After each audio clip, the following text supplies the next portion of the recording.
Hello friends, स्वागत है आपका चैनल त्रिपाठी स्टूडेंट ट्यूटोरियल में।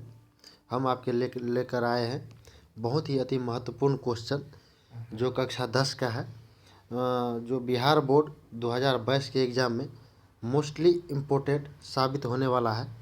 तो फ्रेंड्स, अगर आप हमारे चैनल पर न्यू है तो चैनल को सब्सक्राइब जरूर करें और साथ में बेल आइकन को ज़रूर प्रेस कर लें। फ्रेंड्स, चलिए हम वीडियो स्टार्ट करते हैं।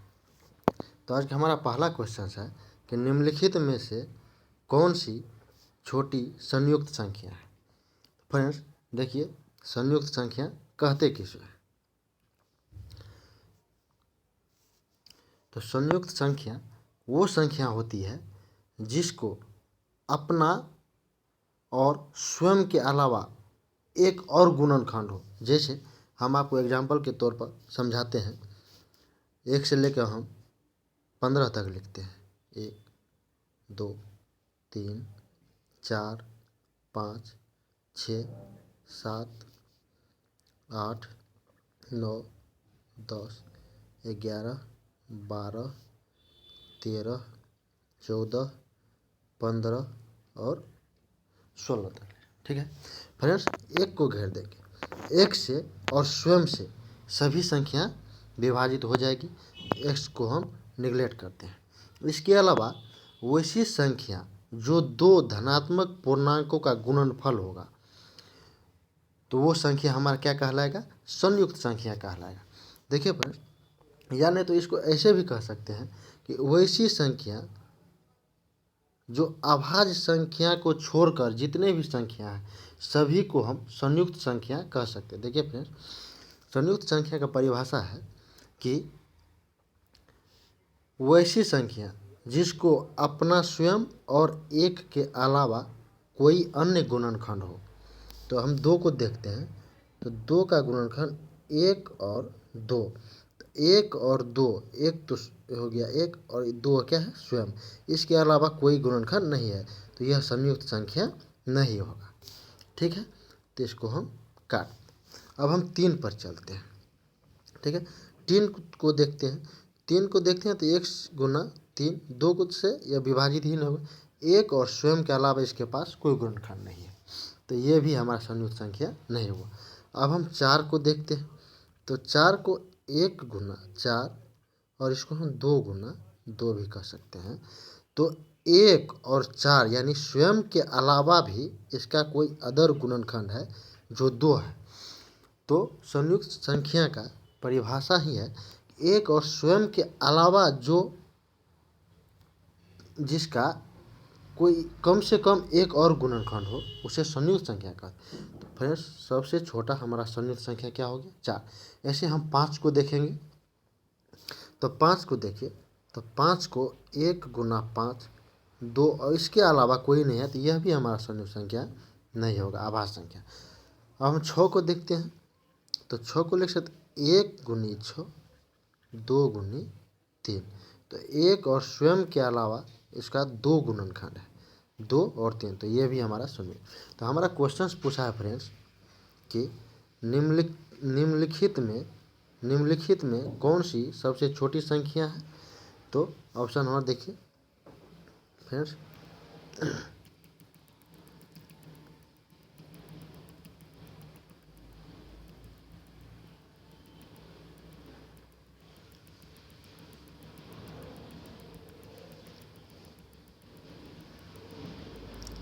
ऑप्शन ए है 1, बी है 2, सी है 3 और डी है 4।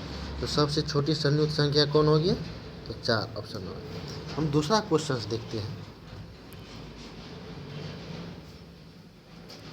दूसरा क्वेश्चन है पाई है। तो पाई ऑप्शन ए है एक अपरिमेय संख्या, एक परिमेय संख्या, एक पूर्णांक संख्या, डी इनमें से कोई नहीं। Pi option A an irrational number, B an rational number, C an integer और डी नन ऑफ दी। तो दोस्तों, पाई एक अपरिमेय संख्या है। कौन सी संख्या है? तो अपरिमेय संख्या। इसका ऑप्शन क्या हो गया? एक सही हो गया। अगला क्वेश्चन की तरफ बढ़ते हैं।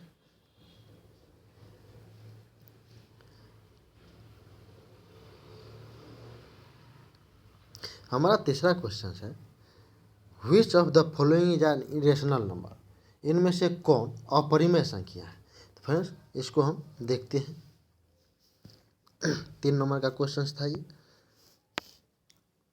तो पहला ऑप्शन है रूट अंडर 3/12 सॉरी 12, 3 × 3/4 यानी 1/4 का रूट। तो इसका जो हम वर्गमूल करेंगे तो 1/2 आ जाए, तो ये अपरिमेय संख्या नहीं। अब हम बी को देखते हैं। ऑप्शन में बी में है 2/10, 1/5 यानी 1/√5। आइए सी देखते हैं। तो सी में है 7/7, रूट अंडर 7/7, और 7 × 7 और 1 का वर्गमूल होता है 1। तो ये भी नहीं। अब डी का ऑप्शन देखते हैं। डी है √2 गुना √2। तो 2 और 2 को गुना करेंगे तो हो जाएगा √4, और इसका वर्गमूल क्या हो गया 2। तो फ्रेंड्स हमारा ऑप्शन नंबर 3 का बी सही हो गया, ये अपरिमेय संख्या। अगला क्वेश्चन देखते हैं। हमारा अगला क्वेश्चन है, दो संख्याओं के लॉस और मॉस बराबर है तो संख्याएं हैं। The LCM and HCF of 2 numbers are equal then the numbers are. देखिए फ्रेंड्स, तभी लॉस और मॉस बराबर हो सकता है किसी संख्या का जब वो बराबर हो। जैसे हम एग्जाम्पल के लिए 2 ले लेते हैं। 2 और 2 कोई 2 संख्या है, अलग अलग बराबर है। तो 2 का हम इसका लघुत्तम लेंगे। 2 से 2 एक बार, तो लघुत्तम कितना हो गया 2 हो गया। इसका हम एचसीएफ निकालते हैं। तो एचसीएफ भी निकालेंगे तो 2 से 2 एकम कितने बार में कट गया 2 बार, एक बार में 1 कट गया। तो इसका एचसीएफ भी क्या हो गया 2 हो गया। इसके अलावा हम कोई भी अलग संख्या लेते हैं, जैसे 3 ले लेते हैं, 4 ले लेते हैं। तो इस दोनों का हम एलसीएम निकालते हैं। तो इसका एलसीएम हमारा क्या हो जाएगा 12 हो जाएगा एलसीएम। और एचसीएफ हम निकालें, ठीक है। तो एचसीएफ जो निकालेंगे 3 और 4 का, तो देखिए एक बार लगेगा 3, 1 और 3, तो 3 बार 3 1 बार, ठीक है। तो इसका एचसीएफ क्या हो गया 1। देखिए भाई, तभी 2 संख्या का लॉस और मॉस बराबर हो जब वह दोनों संख्या भी क्या होगा बराबर होगा। तो इसका ऑप्शन नंबर क्या है सही, बी हो गया सही, ठीक है। अगला क्वेश्चन देखते हैं।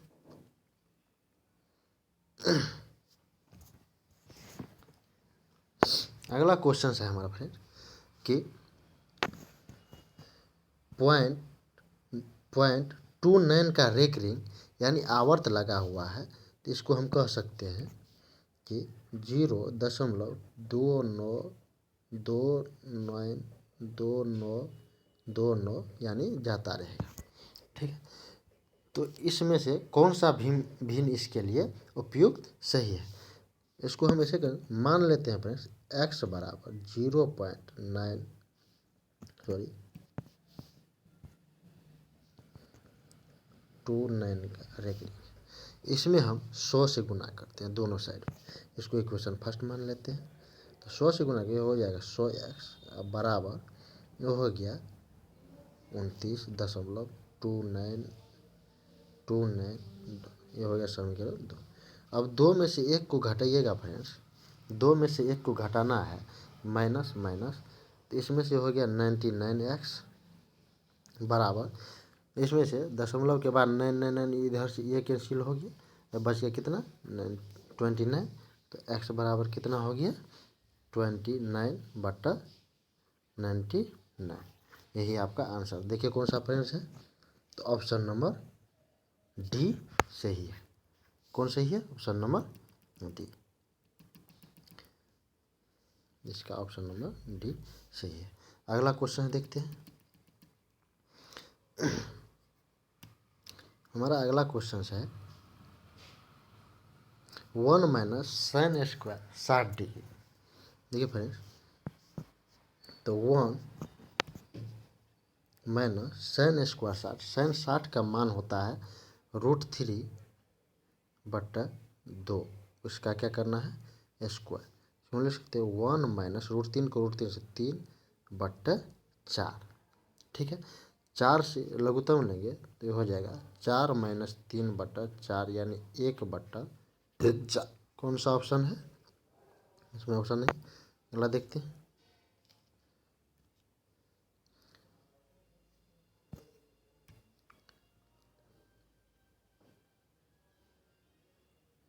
तो 6 का ऑप्शन नंबर सी करेक्ट होगा।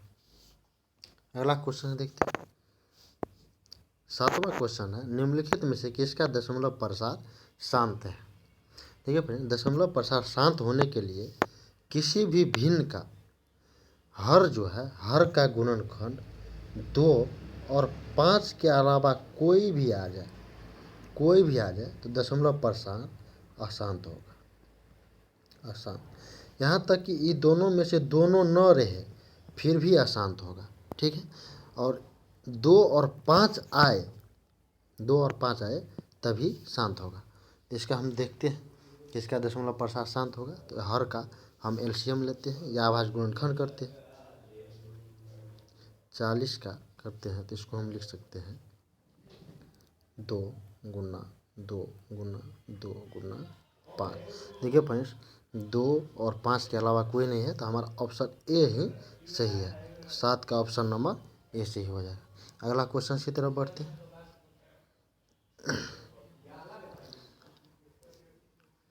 अब है 8वां में कि निम्नलिखित में किसका दशमलव प्रसार अशांत होगा। अभी हम फ्रेंड बताइए, जिसका हर का गुणनखंड 2 और 5 के अलावा कुछ भी आ जाए तो उसका दशमलव प्रसार क्या हो जाएगा? अशांत हो जाएगा। तो ऑप्शन नंबर ए में का हर है 8।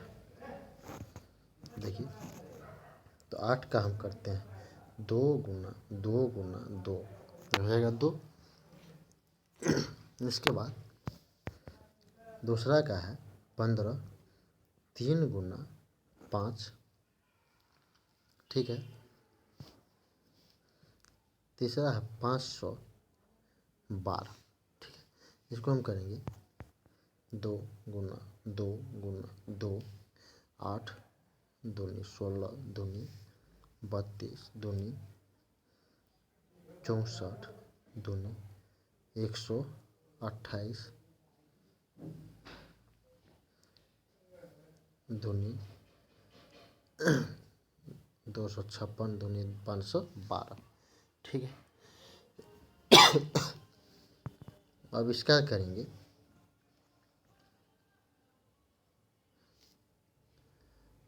इतना में देख लीजिए फ्रेंड्स, 2 है और 5 है, इसमें 2 के अलावा 3 आ गया तो हमारा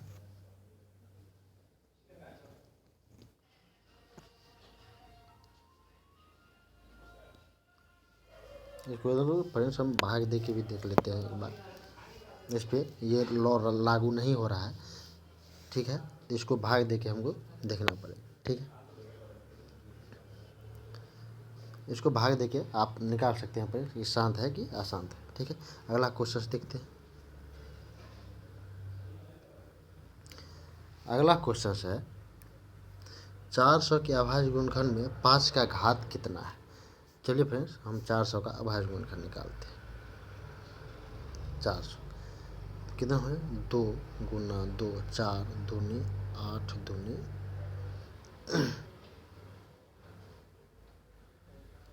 4 दूनी 8 पंचा 40 पंचा 200। तो 5 का घात कितना है फ्रेंड्स? देखिए, तो इसको हम लिख सकते हैं 5 गुना 5 को क्या लिख सकते हैं? 5 का स्क्वायर। तो 5 का घात कितना है? 2 है। तो ऑप्शन नंबर ए सही है। ठीक है फ्रेंड्स, इसके बाद हम 10वां प्रश्न पर चलते हैं।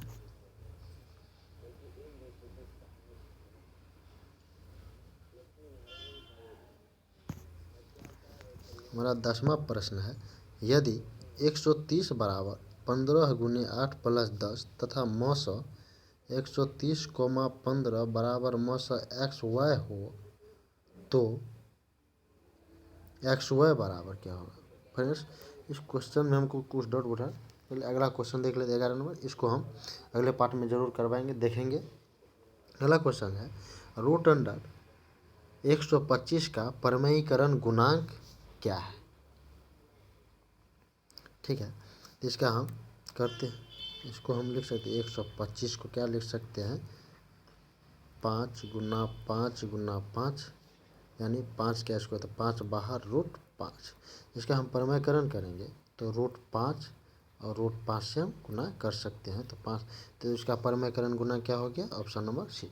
चलो फ्रेंड्स, अगर वीडियो आपको अच्छी लगी हो तो चैनल को सब्सक्राइब जरूर कर लीजिए और वीडियो को ज़्यादा से ज़्यादा शेयर कीजिए और कमेंट करके ज़रूर बताइए कि वीडियो कैसा लगा और एक्सप्लेनेशन कैसा रहा, ताकि हम भी मोटिवेट होते रहे और आपके लिए अगले भाग में भी कुछ ऐसे ही संभावित प्रश्न जो कक्षा 10 में 2022 के बिहार बोर्ड एग्ज़ाम में पूछे जाने वाले हैं करेंगे।